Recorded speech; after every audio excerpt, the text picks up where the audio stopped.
Welcome back. How have things been since our last meeting? Hi. Yes. Wonderful to see you as always, Doctor.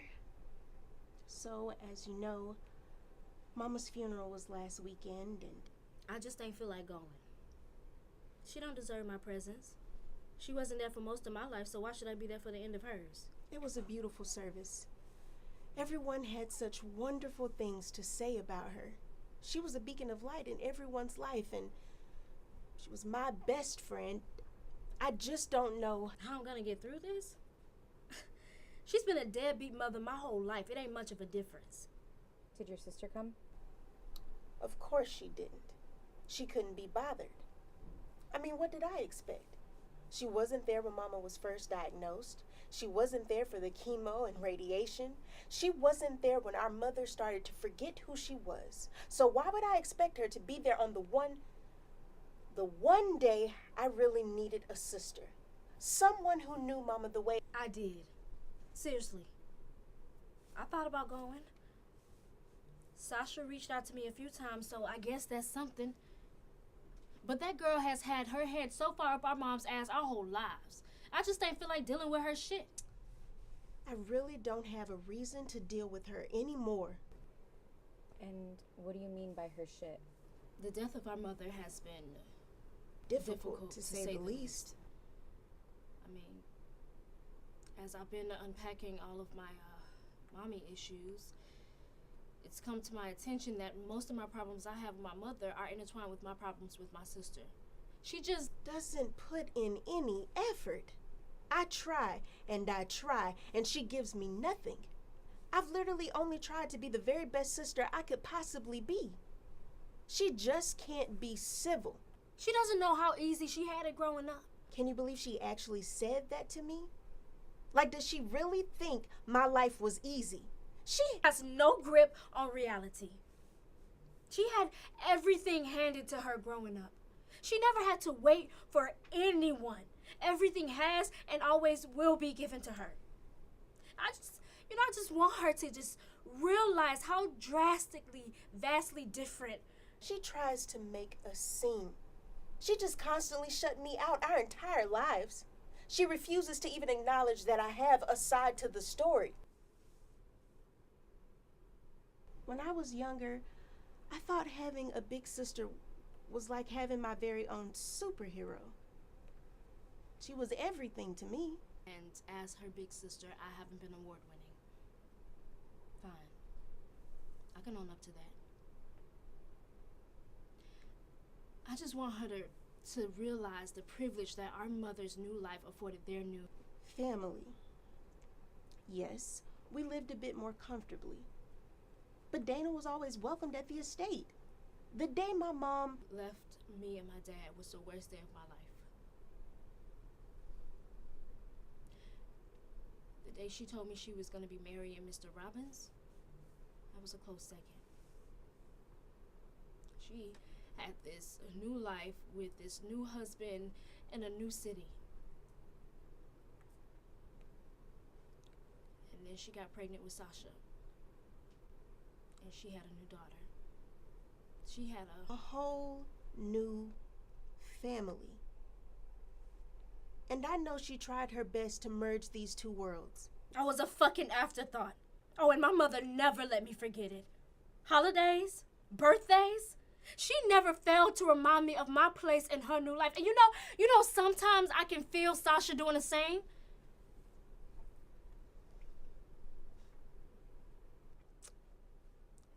I guess I can't blame her. I mean, she was only doing what she was taught.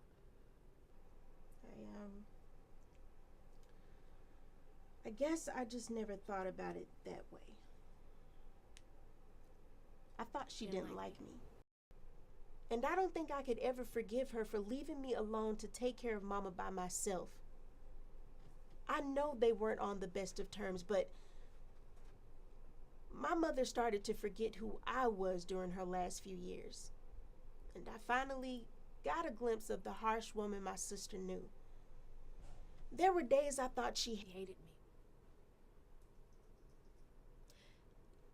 I wish that I was strong enough to put my shit aside and help Sasha out with Mama, but I'm just not there yet.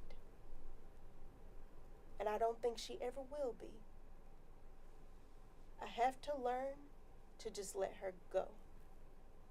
I understand the pain that your relationship with your sister has caused you, but are you sure you want the past with your mother to be the future with your sister?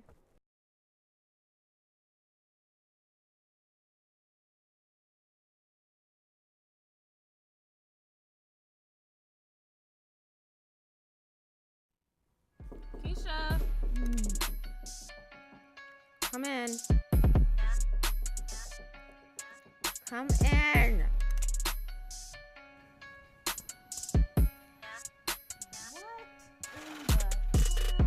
Girl, What? what are you doing?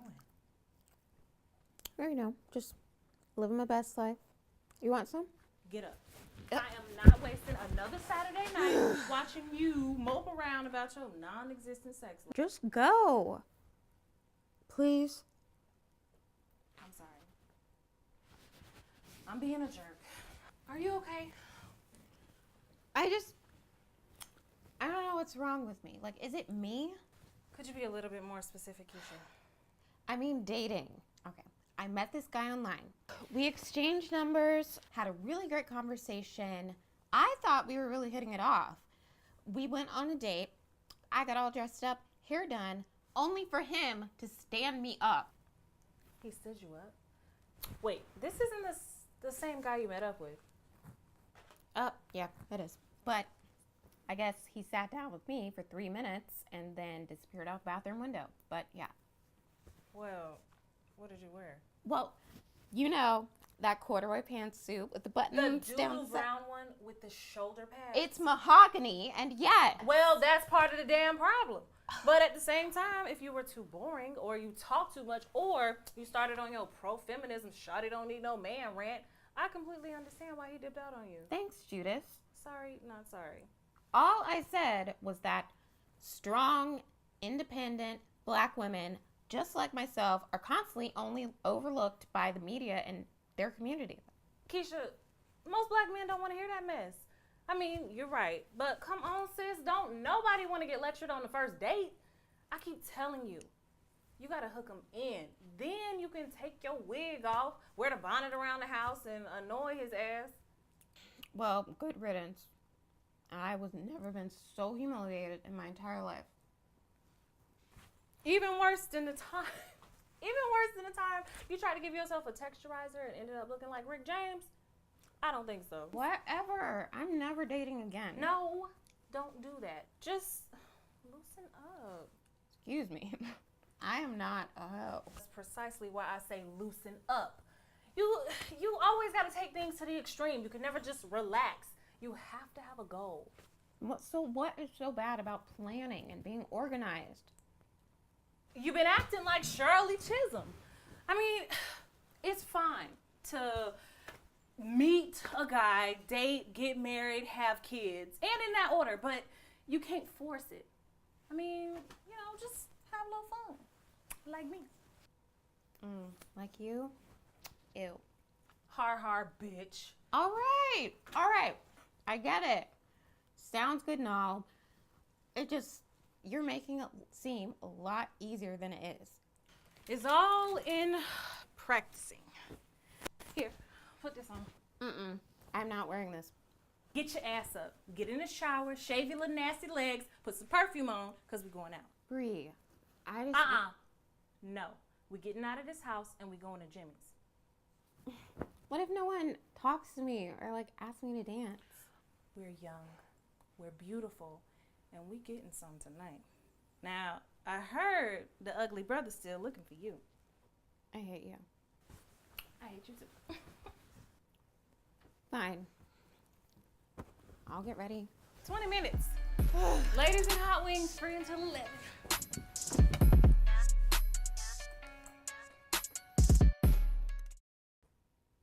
It's suffocating,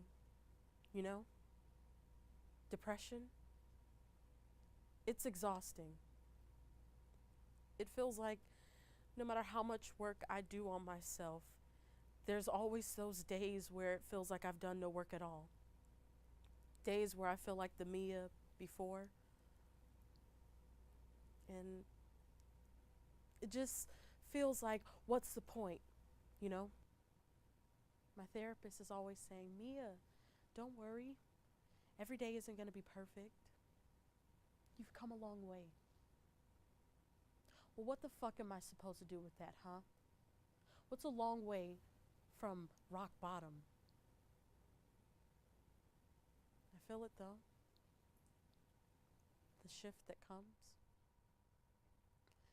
My brain turns on me in the worst way possible. It's like how you can sense the rain coming. The wind picks up. The trees dance differently. The smell of the air fills your nose, forcing you to acknowledge its transformation. And you knew the rain was coming all alone. All the signs were there, so why didn't you just grab a fucking umbrella? I hope that incredibly insightful metaphor didn't confuse you. Because don't misunderstand this. It's never a gradual descent into darkness. There's literally not enough time for me to catch up.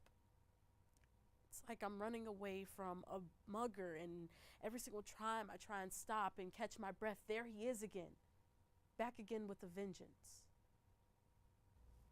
The medication eases the pain. Yes, I'm on meds, and no, I'm not embarrassed to admit it. You want to know why? Because they help. Taking them doesn't make me crazy. They lift the devastatingly crushing bricks off my chest and give my lungs a chance to do their job. I don't actively fantasize about harming myself, so that's an improvement. But these pills aren't a magic potion. The days are still cloudy. Do I wish that I weren't alive anymore? Dying? So I won't have to feel this.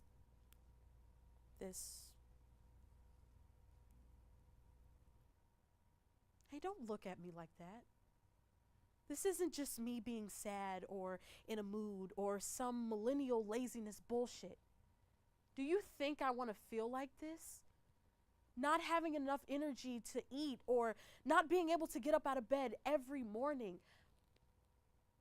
let alone not being able to muster up a conversation with friends or family. Of course not. I'm 23, for Christ's sakes. I want to live my life.